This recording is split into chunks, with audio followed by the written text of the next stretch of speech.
Hello everybody, welcome back for another video. Hope you're all doing well and that you're all having an incredible day.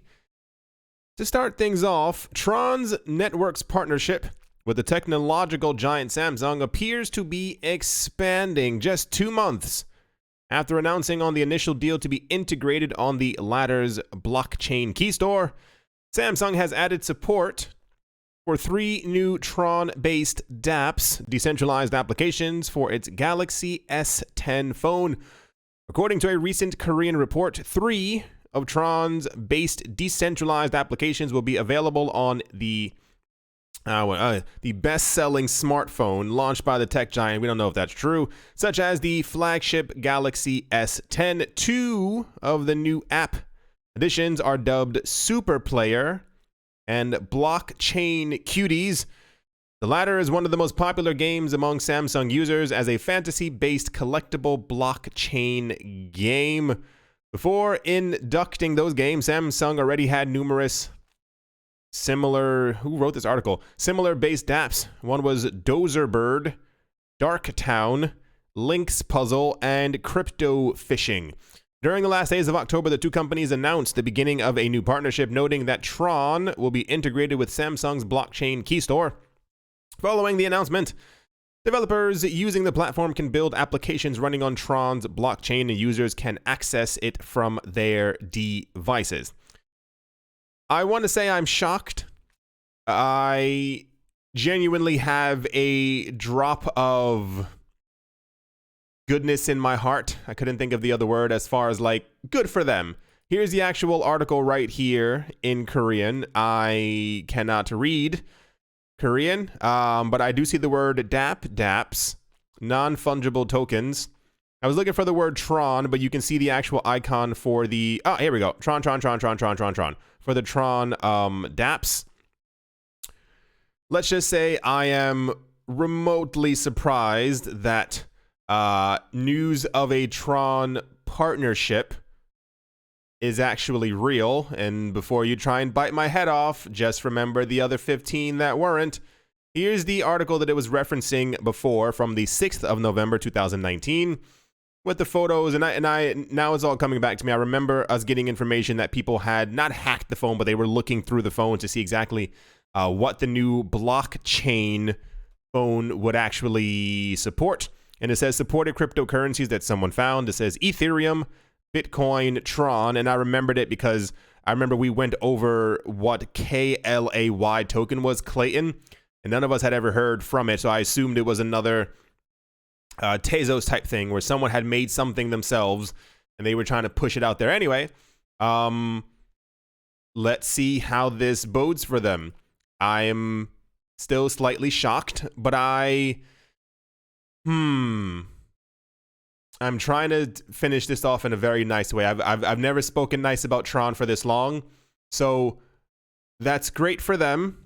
I hope their success continues, and I am still myself waiting for a video game from any platform, kind of like the ones that we have right now. A lot of the cryptocurrency dApp games that we've been getting have been things like Crypto Kitties, Blockchain Cuties, so on and so forth. I'm waiting for real games kind of like we have right now, but I assume that'll take a couple of years as this technology is still developing.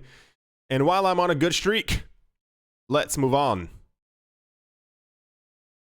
Next up, where is it? It says Ripple is pushing for a rapid expansion in Brazil. The company is gearing up to announce new Brazilian banking partnerships early this year, according to a report from Reuters. Ripple managing director Luiz Antonio Sacco says the country's clear digital banking regulations are playing a key role in the company's expansion into Brazil, and Ripple is talking with banks and regulators about utilizing XRP for remittances. Ripple is already working with Santander Brasil, Bradesco, and Rendimento, which uses the company's payment messaging system, but so far none of the companies are utilizing XRP. The San Francisco startup launched a new office in Brazil back in July, and according to Sacco, roughly 30% of Ripple's total transaction volume is now moving through the country. They said, "We're excited to grow our ecosystem in the region and bring additional financial institutions onto RippleNet to help provide excellent, efficient cross-border payment experiences for their customers." So this is now the fourth day in a row that we're getting news from, not directly from Ripple, but about Ripple and some type of an expansion to another part of the world. This is also, did I even go over the other one? There was another, I'm going to have to look through after this. There was another thing that I was reading about apparently XRP being used somewhere, and then someone had to come back and be like, no, that was a typo, but the entire speech that they gave before was just them mentioning XRP. What was the other country we were talking about yesterday? There was some other country, some other bank who was talking about that they would also be using. It wasn't, no, not the TD Ameritrade thing. That was them potentially adding it to their platform, but there was another country who was also talking. Anyway, that is the Ripple, not allegedly news. Not system. No, I'm not going to get the word. I know I'm not going to get it. The allegedly Ripple news. I just woke up a couple of minutes ago and I can't think of the actual other word. I mean, the year has just begun and we're already getting tons of news about what Ripple may be doing this year. Let's see how that works out for them. We keep getting hints, and I mean they're very long hints, that apparently XRP is going to be utilized by other banks, other remittance services. But we've been having that news since around summertime. And I think to my knowledge, no one significantly new has come out since then. However, wonderful news about the expansion. Here's the actual article right here from Reuters. I do not read Portuguese, but I can get some of the words. I see Ripple 2020, Brazil, recursos, blockchain. Alrighty. Let's move on. Next up, Bitcoin's weekly trading volume on peer-to-peer trading platform Local Bitcoins. And Venezuela and Argentina have hit new all-time highs in their respective national currencies. This is not the first time that we've had the beginning of an article like that. Cryptocurrency data website CoinDance shows that Local Bitcoin's trading volume in local fiat currency in Argentina and Venezuela has hit new record highs. According to the website's data, the week ending on the 21st of December saw over 32.6 million Argentine pesos, just only around $500,000 traded on the platform, or 34% more than the record registered 2 weeks before. Here's the actual chart right here. Keeping in mind that whenever we get news like this, the news that we had over the course of 2019 was that these countries were constantly having new record highs. You can see the chart right here. New record highs as to how many people were buying, selling, trading, dealing, and accumulating Bitcoin within their country. These are also countries, especially Venezuela, that are undergoing massive amounts of hyperinflation. So while the $500,000 may not seem like a lot to you, if your local currency has hyperinflated by 1,000,000%, you can find the article about Venezuela, then that's probably still pillowcases full of money that you're trying to convert into Bitcoin. In Venezuela, on the other hand, here we go, it says 248 billion bolivars, about $24 million, were traded on local Bitcoins during the same week. Nearly 15.6% more than the record volume registered during the previous week. There's that chart right there. I'm sure you can remember how many times in 2019 we went over how many records were being made. It was about every other week between Venezuela and Argentina as to people putting their money into the cryptocurrency base. It says, as Cointelegraph reported in early November, peer-to-peer trading volumes in Venezuela have started setting records after measures taken by local central banks to curb Bitcoin inflows. Specifically, the regulator decided to ban Argentinians from buying Bitcoin with credit cards after Also banning buying more than $200 per month. You have to ask yourself, in a healthy economy, why would anyone ban anyone else from buying anything at all? So you know things are bad. And I'll put it to you this way. In many other countries, many other places, if you are trying to link up to, add on to, go on to, start using a cryptocurrency exchange, you typically get one of those things like, you can only buy $2,000 per week, or you can only buy $5,000 per month. Unless you want to do that, show us your ID, tell us where you live, give us your blood type. Imagine being only able to do $50 per week. Right. When you put it into that perspective, you're like, okay, yeah, that's kind of actually really bad.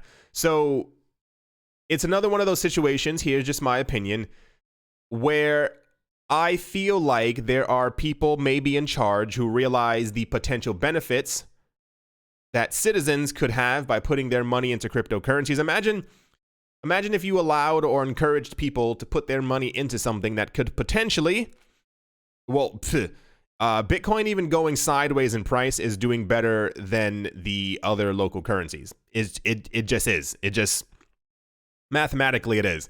Now imagine if Bitcoin happened to have a, let's say, randomly, a 10x in price during the course of this year and next year.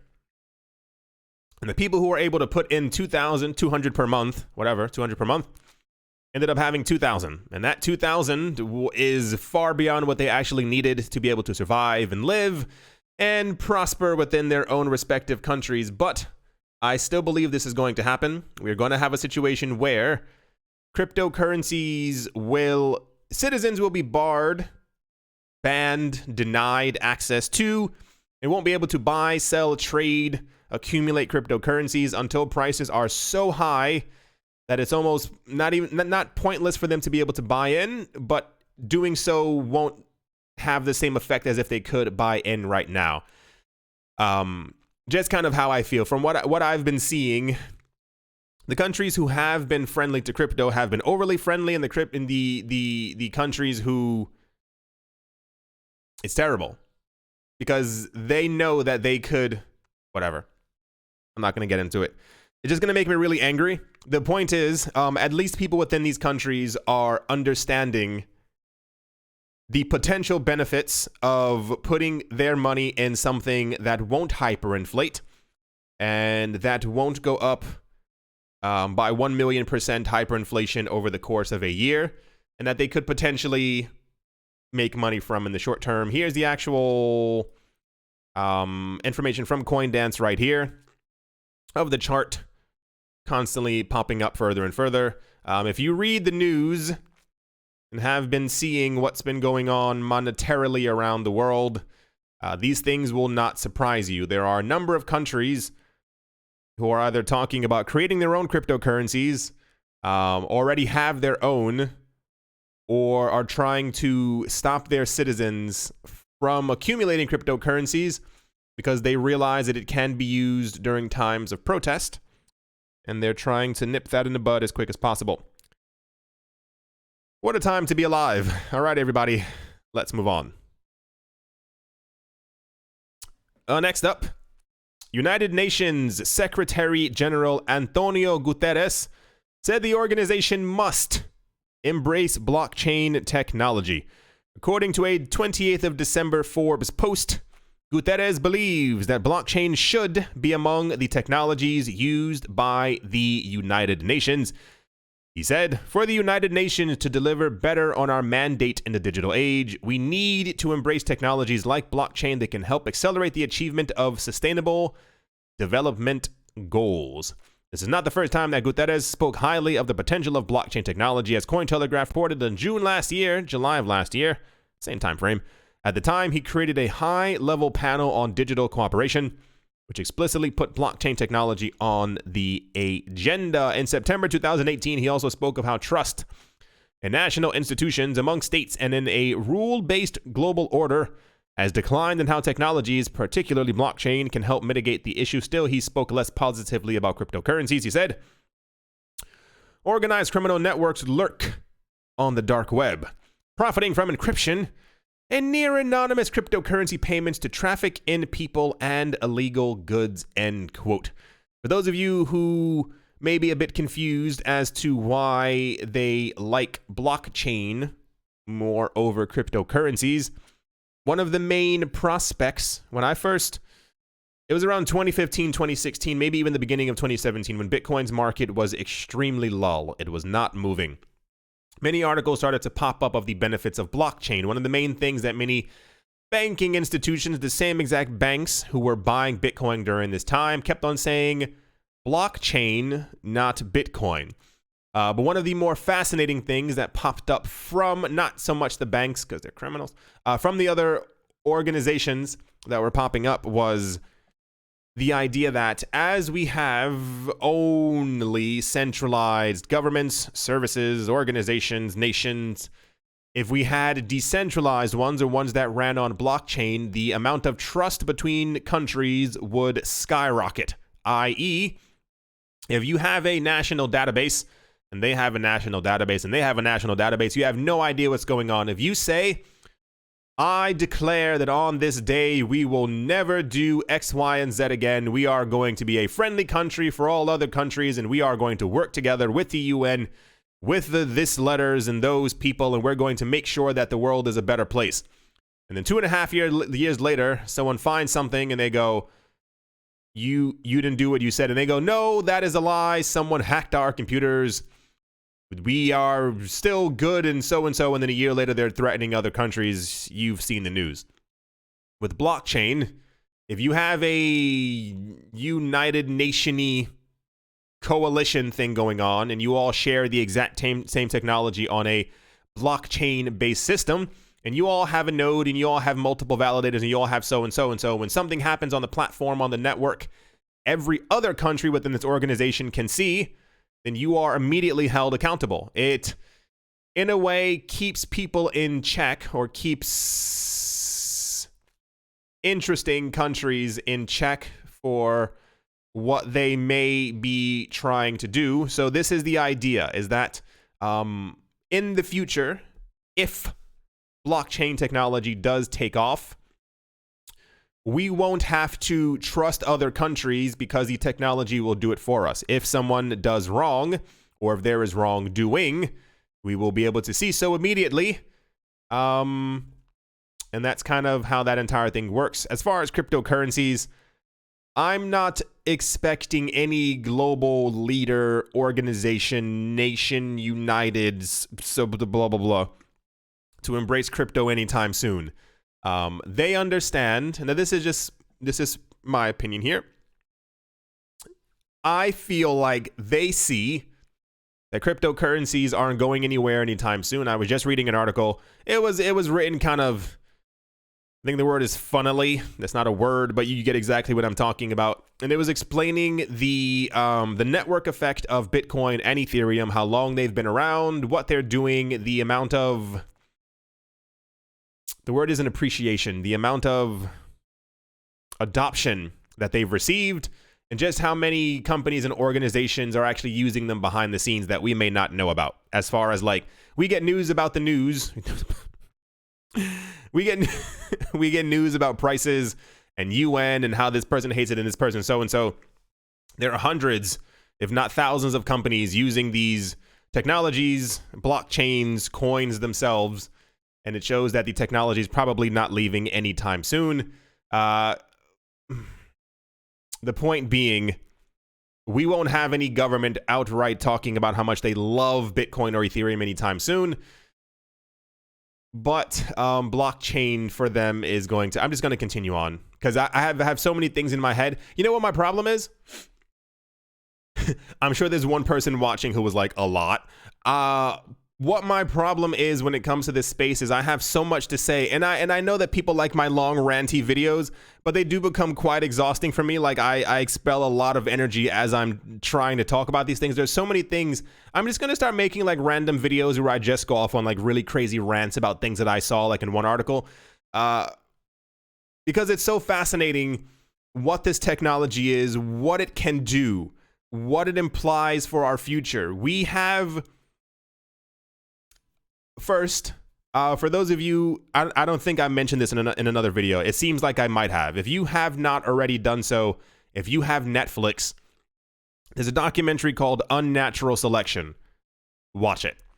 We have, tying that in with crypto, we have so many technologies, so many things on this planet right now that allow or could allow or would allow or should allow us to live in an absolute utopia. And I try to stay optimistic as far as like, we have the tools for a better world. Will these things be used as I would use them? So when we get reports from the United Nations saying that they believe that everyone should embrace blockchain, it's like, will they? I assume in 10 to 15 years, when the world is just a gigantic blockchain itself, we will still have around 10 different countries who have opted out from joining the decentralized networks. And I mean, it just kind of is what it is. You can't win everybody over. Here's the actual Forbes article right here. It says, Secretary General says United Nations must embrace blockchain. Let's move on. And to kind of finish things off, after Google removed the Ethereum-based decentralized application known as MetaMask from its Android application store, I think they just reinstated it. I think before I made this video, I think there was news that MetaMask has just been put back onto the App Store, and I think Google said that after careful consideration, they decided to let it go back on. Sure. Apple may now force Coinbase to remove the dApp browser feature from its crypto wallet application, according to a Reddit post published on the 28th of December. United States-based cryptocurrency exchange Coinbase warned its users that in order to comply with Apple's mobile app store policy, it might be forced to remove the dApp browser feature from its wallet application. CEO of Coinbase, Brian Armstrong, commented by saying, Coinbase CEO here. This is really unfortunate to see. Apple seems to be eliminating usage of dApps from the App Store. Presumably, this would extend to other wallets as well. Trust Argent, MetaMask. It's beyond Coinbase, and in my opinion, a very big threat to the ecosystem, end quote. Armstrong also said that users interested in using dApps on Apple's mobile devices might need to ask Apple to allow such applications, which is oxymoron. Having to ask a centralized company to be able to use a decentralized application is nonsensical. He said this is an important area of innovation in finance.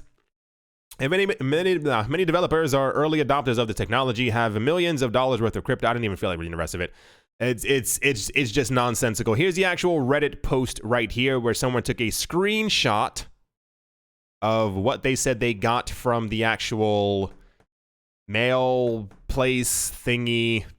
If you do not have the option to use Coinbase Wallet on the dApp you wish to use, please let us know by contacting wallet.devs@coinbase.com. One of my major hopes for 2019 is that we get a major decentralized platform up and running very quick. And I don't mean Steam, and I don't mean the other one that people have been telling me to go look at. I mean like a really big one, and I mean one that kind of takes off. I want one to be as big as, or at least a 10th the size as big as Instagram, Facebook, something else. I'm growing wary of the news that people are able to shut down things within the cryptocurrency space simply because they received information that something was wrong, or they saw that something that they didn't like, or simply because this or that or that. It's growing very tiring. We as an ecosystem, I'm trying not to... Okay. We've had many major players within the cryptocurrency space who I think have wasted funds. Imagine if we hadn't wasted those funds and had simply used $100 million to create Crypto Book or Crypto, or I'm just trying to choose my words wisely, trying to remain nice. This is going to continue to happen. It's going to continue to get worse.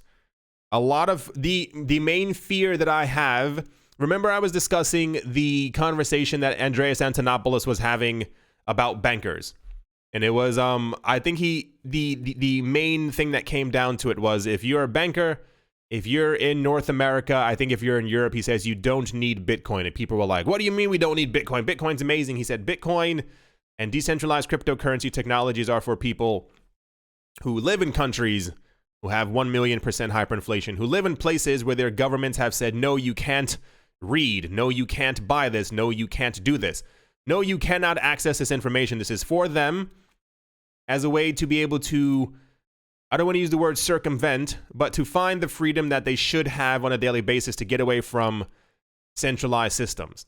My main fear is that the same exact way that we do see the development of decentralized apps, blockchains, applications, that these things will take a very long time to go mainstream because they're not popular enough. I'll put it to you this way, and it's kind of more of a personal experience as well. I've noticed sometimes if there's cryptocurrency news that I'm really excited about making, I'm excited about putting out there, excited about telling people about, it kind of like riles me up. Like you've heard in certain videos, I get really excited and I'm like, I try not to think like, is this going to be the news that kind of gets things going? Not as far as the price, but like as far as adoption. Like when I see other people reporting it as well, I'm like, okay, maybe this is the moment where people will kind of get it. And I've noticed on some videos, I'll have anywhere from 9 to 13,000 views per video. And I'm like, okay, that's a pretty good day. I see this, and once again, this is just how I feel. I see other people making videos, not within the cryptocurrency space. Where was that one? There was one about the guy who walked into a store. I think he opened up a package of ice cream, licked it, and then closed it again. And I think he had like 500,000 views. There was another one where someone was like fake robbing a store that had 1.7 million views. I saw one where this guy was trying different flavors of Pringles, and that had like 20 million views. And I'm like, I feel like the world's priorities are a bit askewed. I'm not saying that everyone in the world should just be viewing my channel, but I've noticed even for other finance channels, they don't fare as well as people throwing water on themselves or doing something stupid. I don't know if it's just the comedy factor, but I always wondered, and I still wonder, why more people don't care about their future, don't care about finance as much as they care about someone fake robbing a store. So the fear that I have for that context, the fear that I have is that people won't adopt these new decentralized applications or platforms simply because they see no real reason to. I grew up, and I'm pretty sure, I hope a lot of you grew up around this time as well, where we were advised to be aware of Big Brother. I remember being young, and I remember my grandmother telling me, she said, yeah, you know, the government is going to one day be able to take your fingerprints, to scan your face, to do all these other things. They'll listen to you through your phone. They'll listen to you through your this. And I was like, Grandma, that's never going to happen. She's like, no, there's going to be a day, so just be aware of it. Lo and behold, the world that we live in, our phones must be opened by a fingerprint or a facial scan. If you want to do this, you have to do this with your hand. You have to do so and so with your eye. The information that you send out, give, use all the time to your friends on different applications is saved and stored by mega companies. Everything about you has been Big Brothered. This is the world that we live in now. I read an article about the way that the world is going to develop in the next 20 years. And it was startling because it's something that I didn't think about. I'm sure you've all been on the last year. You've been on a train, you've been on a bus, you've been on a plane, you've walked down the street, you've stood waiting for a street light. You've probably seen kids anywhere between the age of 5 and 15 looking at a tablet, looking at a phone as they walk down the street, as they're on a bus, as they're on a train. These kids only know a world with applications. They only know a world where they scan their face to make something funny, to scan their eyes to have whiskers pop out, where they put their thumbprint to be able to play a new game. They know nothing about the world where governments will use your data to be able to track you, to find out exactly where you are, to put GPS on your phone so that people know exactly where you are at all times. When you post a photo, It automatically tags your friends and asks you where you are, especially if someone else tagged the exact same thing and knows your location. So, what was that really? Oh, first of all, going forwards and then backwards. I'm pretty sure a lot of you have seen that app floating around. I've seen my friends using it and I've made sure to stay away. It says, "What Pokemon are you?" And it has a thing pop up over your head to show you which Pokemon you are. It's so cute. It's so amazing. Those things collect your facial data. Remember the other big app that came out? It was sometime last year. It was like, show yourself as an old person. It would scan your face and then it would make you look 60 years older. So amazing. Oh my gosh, I look so old. What people don't remember is about a month later after that trend completely fell apart, people found out that that app was owned by a company in China. And they had all the information that everyone had sent them, all the photos. They had a complete database of what you look like now and what you will look like when you get older. And that's not even a whole conspiracy thing because we've gone over before. Google the Chinese Sesame credit score and you will see exactly what I'm talking about. So we live in a world where people won't appreciate decentralized networks because they see no need for them. Why would I need that when I can just scan my face to open my phone? Why would I need a decentralized platform when I can simply use this centralized one? Even the word decentralized, I've had to explain it to people and they kind of have a bit of an aha moment because they go, oh, that sounds so much better than what we're using. And then 4 seconds later, they're using the same other platforms that we were just talking about that they probably should not be using. I think we will eventually get there. I think it will take a long time. I think massive things will have to change within society for us to get there. And I didn't mean to get so deep on Apple potentially having to remove their DApp browser feature, but you understand exactly what I'm talking about. This technology, once again, the documentary is called Unnatural Selection. It allows us to live in this world that we all either openly or secretly want. It's a world without fear. It's a world without, I dare not use the word pain, but it's a world where things can be a lot simpler, a lot better, a lot more streamlined and easier. And I have a feeling that blockchain technology in the very beginning is going to be used for things that we don't want it to be used for before things get a lot better. However, the technology does exist. I'm outwardly hoping, expressing my interest in some major company, some application somewhere to become the new Facebook, to become the new Instagram, just to become something more.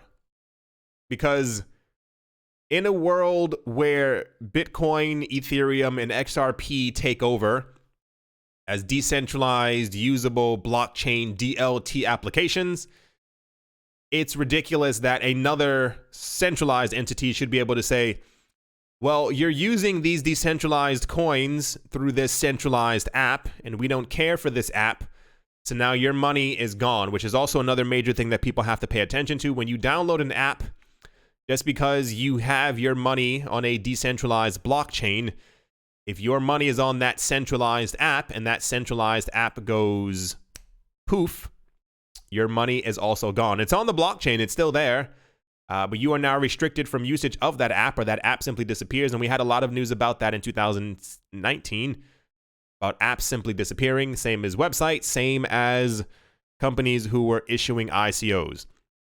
We have so much ahead of us, and I think that people don't and won't appreciate it until it's either too late or until it's too late. There's no way to put that into a better perspective. As always, a very special thank you to my Patreon supporters. They are Professor Wally from Gunbot University, Nostromo, Mr. Pickles, John Sarson, The Animal Reader, A Bibliophobia, Barebones Mining, Todd Mullis, Adam Graysick, Mohan Maroni, Master Ventures in Thailand, Brady Niels, Woody and Daisy, Triple M and J, Jared Schneider, Wise Night Owl, 242 to the World, Crypto Joe, Bankroll Network, Adobo, Milweezy, Mechanic, Strange Radio Central, Crypto Artist, Coldy, 3D, Cryptopolis, Nicholas, From Earth, One Piece, One Love, Damien, Setsuna, Nick Kanaya, Richie Rich III, Vlad the Impaler, Crypto and Be a Shipmate, Paxis, Nick Mangialavori, Anthony Charles, Jim Garner, Jeremy Fox, minting coins, Miller Hitch test every day, and Kyle skips leg day. Yes, 2 crypto, Bodie McBoat face, Semi Bo Ucha, Ting Tang, Walla Walla Bing Bang, Anytime Fitness, Monk's Corner staff, bake me a cake, and Shoop Shoop, Diddy Wop, Hummer Hummer, Wang Dang. Thank you all very, very much for your support.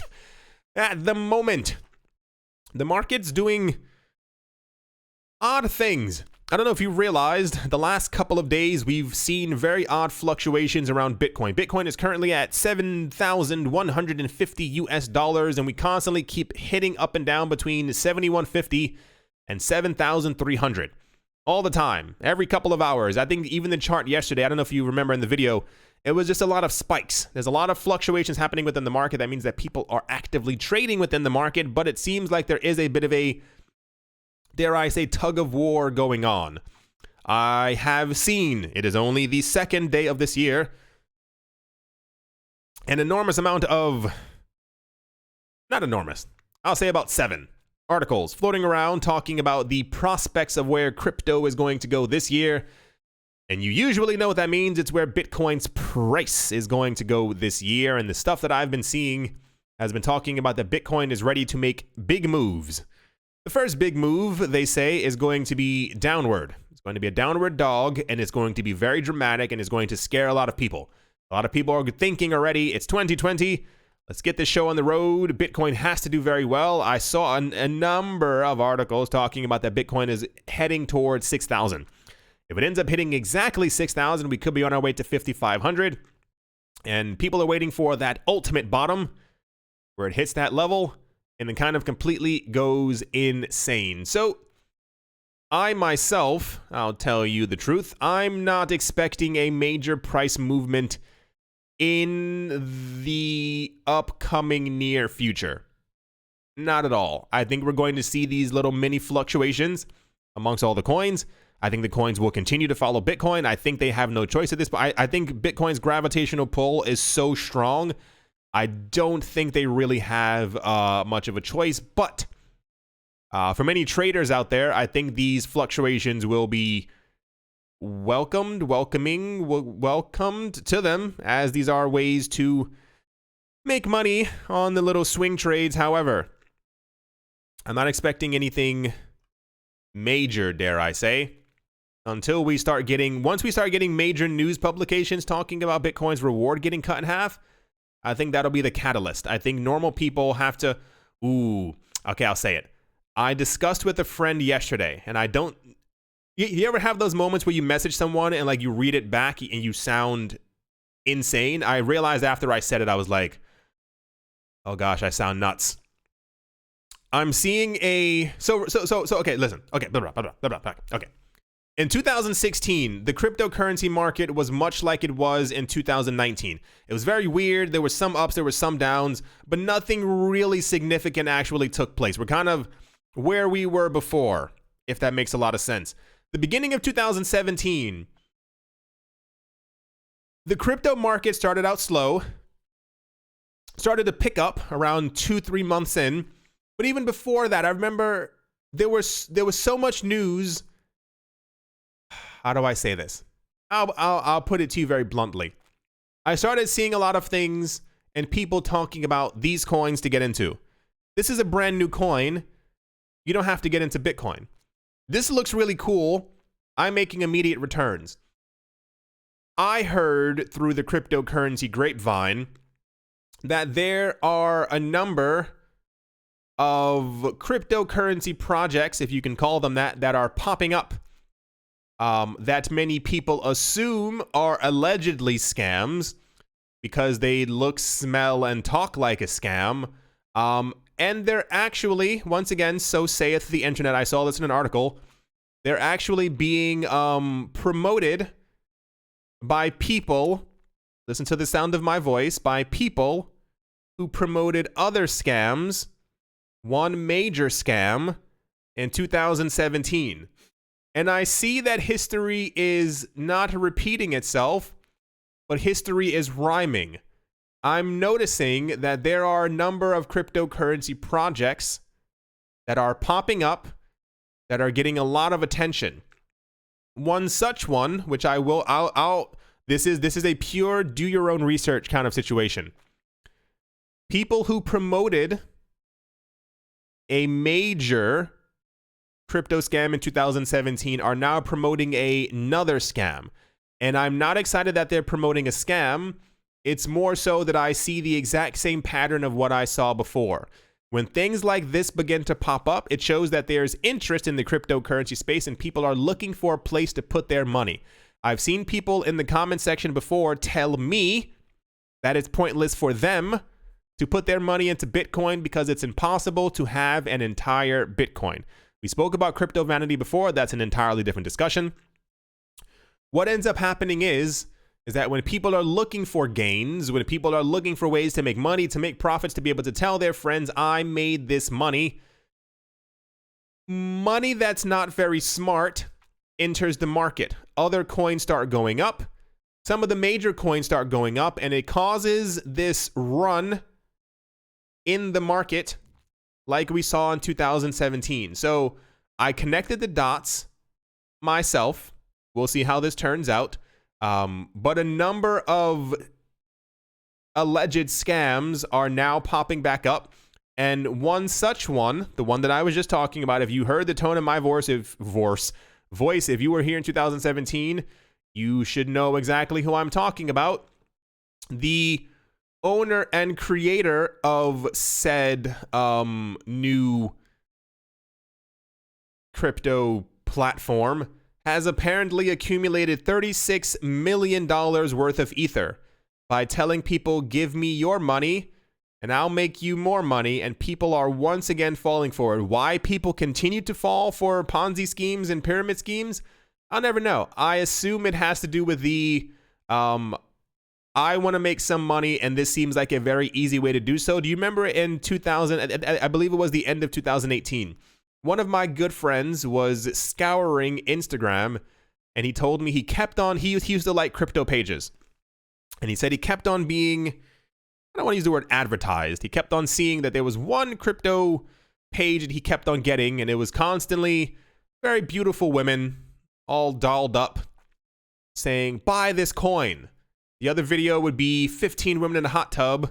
Buy this coin, we're rich and we're happy. And they would show things from events, parties, and it was always very beautiful people. And he went to the website to try and figure out, hey, what are you guys selling? And all they were selling were photos of beautiful women in hot tubs, and we're the new Bitcoin. We're the new this. We're going to make you rich. And he said he quickly realized something was wrong. And lo and behold, that was one of the major coins that, they weren't even a major coin. They didn't even have a blockchain, and it's not the one that you're thinking about. There was another one in another country. Not that one, but another one. And I think the persons who created alleged coin or project, I think made away with like $55 million in crypto, and no one has heard from them since. So I think it's very easy to draw people in with promises of goodies and riches and attractive women. This is why I make sure to always tell you, Bitcoin could hit $0 tomorrow. Bitcoin could hit $1 tomorrow. Ethereum might hit 50 cents tomorrow, and you need to be comfortable with it if you are in this market.